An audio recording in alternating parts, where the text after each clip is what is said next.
নিয়ে নিন টাটকা সবজি। ক্ষেত থেকে এই মাত্র তোলা সবুজ পালং আর লাল লাল টমেটো, একদম তাজা আর সস্তা।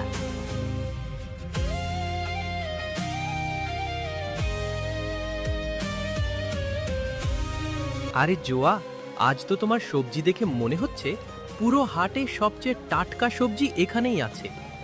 আসুন ইমরান ভাই, চাচা আজ সকালেই ক্ষেত থেকে তুলে দিয়েছেন। বলুন কি দেব? আমাকে 2 কিলো টমেটো দিয়ে দাও। আচ্ছা জোয়া, এত ছোট বয়সে তোমরা দুই বোন যা খাটুনি খাটো, বড় বড় লোকেও পারে না। আর এই ছোট্ট আলিয়াও তোমার সঙ্গে কাঁধে কাঁধ মিলিয়ে কাজ করে। হ্যাঁ ইমরান ভাই, আমি তো দিদির সবচেয়ে বড় সাহায্যকারী। আমি সবজি ওজন করতে দিদির হাতে হাত লাগাই। শাবাশ আলিয়া। এই নাও জোয়া, টাকা। আর হ্যাঁ, কখনো কোনো দরকার হলে আমাকে বলতে সংকোচ করো না।